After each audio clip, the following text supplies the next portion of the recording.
rifle here. When this weapon would normally be loaded, it'd be done so with a patch and ball. So you'd get a piece of torn or cut cloth, put that over top the barrel, take your lead ball, put it on top of there, and then work it down in there with the ramrod. But since we do this show 74 times this year, we try and shoot as few lead balls at each other as possible. So what we use instead are wads of grass. The grass is safer, not only because it is not a lead ball, but also it'll disintegrate almost as soon as it's fired, and as a nice added bonus, it'll give us a loud boom once it does fire from the weapon. So I'll grab my ramrod here and work that grass down in there. Now the way in which this weapon fires is through a flintlock mechanism. What that means is that there is a piece of flint attached to this piece called the hammer. When the hammer is pulled back to full cock and the trigger is pulled, the hammer will fall with the piece of flint, striking this piece called the frizzen. That'll create a spark that'll drop down into the pan, ignite the powder in the pan, go through this little hole called the touch hole, and ignite the powder and grass in the barrel. Now the powder that we use in the pan is a finer grain of black powder called 4F black powder. And since it is that finer grain, it'll be able to catch the spark more easily than the thicker, coarser reenactor's powder we put down the barrel. Now before I fire this weapon, I'm going to yell firing to let everyone else know I'm doing this as part of the tour and not up here just firing off weapons. Also, it will be loud, so if you don't like loud noises, now would be the time to put some fingers in your ears. The brown bag. Firing! The brown vest.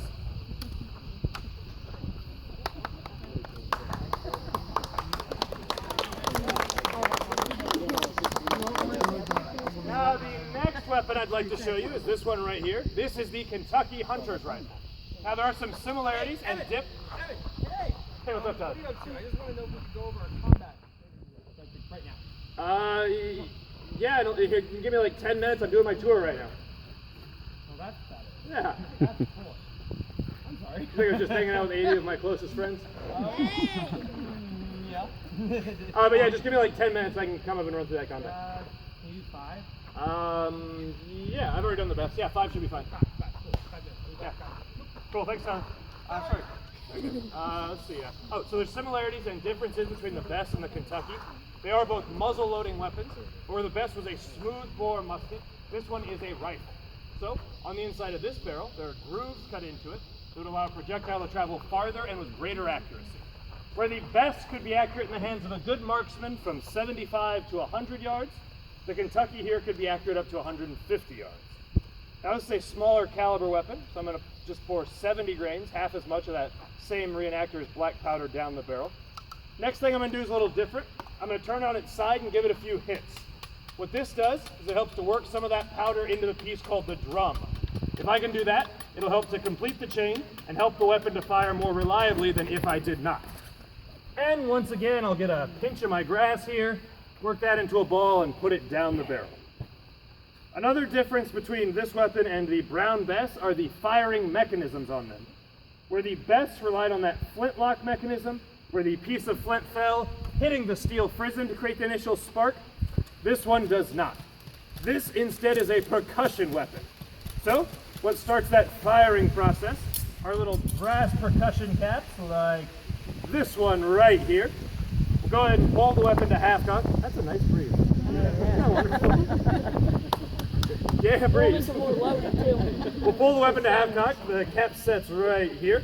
And when the hammer is pulled back to full cock and the trigger is pulled, the hammer will fall, striking that cap. That'll give us our initial spark. That'll drop down into the barrel, drop down into the drum, and then ignite the powder and grass in the barrel. Now, once again, I'm going to yell firing, and once again, this will be the time to plug your ears. The Kentucky Hunter's Rifle.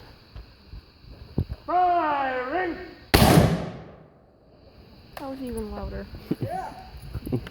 Kentucky Hunter's Rifle.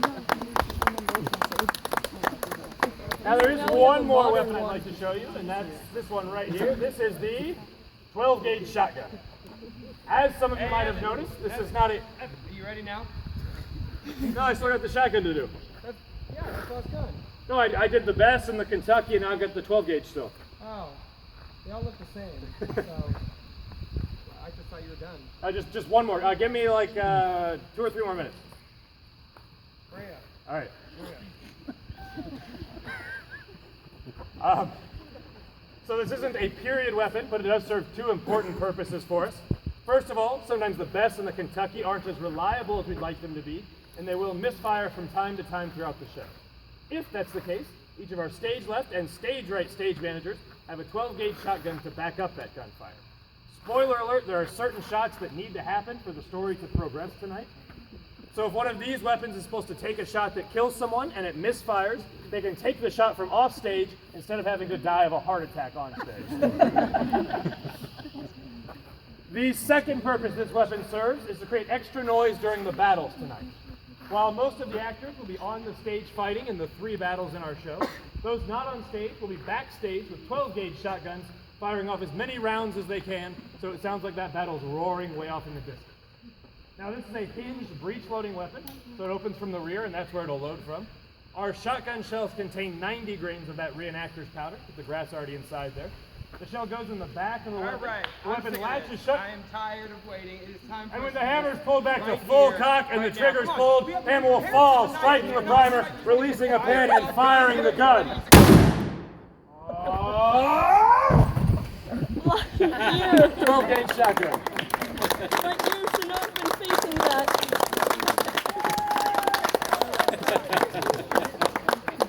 Couldn't wait. So you shoot me off a cliff.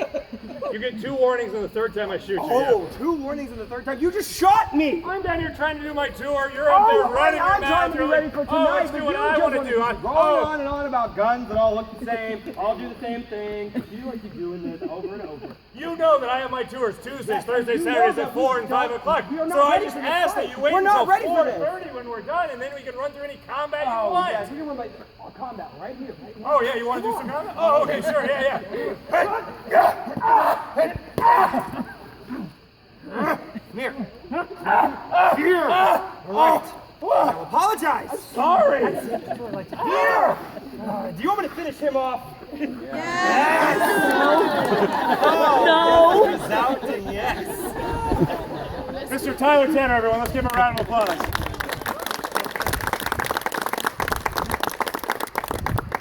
So that was a brief demonstration of some of the combat you might see in our show tonight. What we're going to do now is we're going to break that down move by move and show you how we do that safely 74 times this season. So, whenever we're doing any stage combat, the first thing we need to do is get down in what we call our fighter stance. What that is, it's a nice, those are some nice moccasins. You know I fell in the pond last night, right? So, with our fighter stance, it's a nice low, wide stance. It serves a couple purposes for us. First of all, it looks like there's more power behind moves we do, because we can throw more of our body, especially our hips, into those moves. But also it does give us a wider, stronger base. If Tyler's standing straight up, it's much more likely someone comes along, bumps into him, knocks him off his center of gravity, and throws him into another fight. And we do not need that during the battle. No, we do not. The second thing that we always look for is eye contact with our partner. So Evan's going to be my partner. We're going to get down to our fighter stance. I'm going to give him eye contact, but there's something in his eye that's not giving me the eye contact I need. So I go up to him like, hey, are you okay? Okay. Let's go off stage. So we're going to go off stage, figure out what the problem is. We will not continue our fight, but the rest of the battle will continue as normal for our safety and the safety of everyone else around us. So let's say his eyes are all right. We get back into our fighter stance, give eye contact for each other. We have a sense of readiness, and we're ready to fight. So the first move that you saw was a head swipe with the shotgun butt here. Now this is a very real shotgun butt, and would very really hurt to get hit in the head with. So, I give Tyler a big prep to let him know that it's coming. Oh no, it's coming. That's right. He ducks to get out of the way, and then I swing where he was. I don't swing and follow him down, because I might clip him and hurt him. That's bad. And I don't swing in a big overarching motion over top where he originally was, because that looks silly. So, with those 3 things together at full speed, the head swipe looks like this. Second move is where I took my ball war club and hit him right here above the belt. Now the ball war club he showed you had about a 3-pound rock in it. This has a foam ball in it, so it's very soft, very safe, and it doesn't hurt at all. Nope, not at all. Not at all. So where I'm going to aim for him is right here above the belt. I don't want to go too high and aim in like the ribs or the solar plexus. These are dangerous areas to hit. Don't want to hit that. And we don't want to go too far below the belt. Dangerous areas to hit. You don't want to touch that. All right, so again, I'm going to hit him right here. Now when I hit him, I'm going to hit him with the ball part of my ball war club. And when I hit him, I'm not going to drive all of the energy into his stomach. Instead, I'm going to cast that energy outward and just making contact with his stomach. So it'll look a little bit like this. Also with these moves, it's important that the victim helps to sell the move. If Tyler hits me with that war club shot to the stomach there, and I don't react at all, doesn't look real great. So as the victim, I need to react both physically and vocally, reacting with my body as if it is that 5-pound rock smashing into me, and then also releasing some sound. And if I'm getting the wind knocked out of me, or a scream, or a yell, if it's something a bit more painful than that. So with reactions, it looks a lot better. It's a little something like this. The third move is once again where I hit him with my ball war club. Where I'm going to hit him is right here in the shoulder. Now where I want to aim is the muscle mass of the shoulder. I don't want to go anywhere near the bone. So I don't want to go too far and aim for the bone right here up on the shoulder. Don't want to go too far center and hit him in the spine because it can paralyze this man. And I don't want to do that. So again, the muscle mass is where I want to aim. Again, I'm going to arc my energy out. This is what we call negative energy. Giving the impression that we're driving a lot of force into here, but we're not. We're really casting it out. So it'll look like this. I hit. I missed. Look at this. Take two. All right. Which you will miss sometimes. Better. The last move is where is the hair pull. So I'm going to take my hand, place it on top of his head, grab a little bit of hair, take his hand, put it on top of mine, and he is in full control of this move. Wherever his head or his body goes, my hand just follows, and it just looks like I'm pulling his hair. No, stop! Let go! Let go! Okay.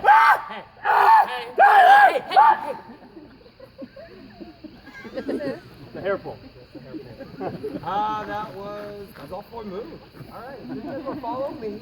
I'm going to show you the cool actually, behind there fall is that I one more move I'd like to show them. I almost walked into it. There's one more move I'd like to show you guys. It's a personal favorite of mine. I'd like to demonstrate the groin kick for you. Now, with the groin kick, it's going to be what we call an in-distance move. So I'll be making contact with Tyler here. But, like he said, there are areas we like to hit and areas that are dangerous that we like to avoid. So for this, I'll be aiming for the back of his thigh. That nice, safe, meaty muscle area right there. Also, with my foot, I'll be using a pointed foot instead of a flexed foot. With a pointed foot, it gives me a nice, safe area to make contact with. Where with a flexed foot, I could damage my toes or the back of his thigh. So, we're going to start like we always do, by getting down in our fighter's stance. By getting down in our fighter's stance. There we go. And then I'm going to go ahead and make eye contact to make sure he's ready. Then I'm going to shift down and look at my target. My foot will want to go where my eyes are looking, so it's very important I focus on my target. Right? And then once again, I'm going to use that concept of negative energy. So when I drive in with my foot, I'm going to pull back with twice as much energy that I drove in. So, with all those things put together, we're proud to demonstrate our favorite move, my favorite move, the groin kick.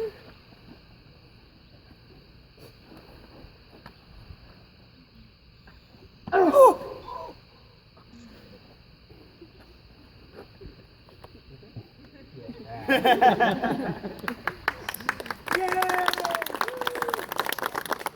trusting. All right, does anyone have any questions about any of the firearms or any of the combat stuff you just saw? You got time for a few questions right now if anyone has any. What is reenactor's powder? So it's a black powder. If you're familiar with, are you familiar with? Okay. So it's a larger one. Like the 4F. Yeah, it's coarser. The 4F is tinier. Here, I can show you a little bit of it. So it's bigger grains, and the 4F has more of a shine on it. So this is that's uneven kind of stuff that the reenactor's powder is, while the 4F is much. Yeah, it's really fine. It's really yeah. So it's really thin. So it's more likely that the spark dropping from the frizzen, from the flint and steel, basically of the flintlock mechanism, will catch that and be able to fire the gun, as opposed to the larger stuff. Yeah, good question. Can you do a drone kick on him? I don't think our insurance covers me missing that, so I think I should avoid. I'm just joking. Does anyone else have any questions? Take a swim. Sister brother love. Sister brother love. I got a sister that loves me that way too. Yeah. All right, guys, then I'm going to turn you over to Tyler, and he's going to tell you about that barking fox high fall you saw him do a little bit ago. Mr. Tyler Tanner, everyone. All right. Please follow me this way. I'm going to draw a line in the sand. Please do not cross this line for your safety and for mine.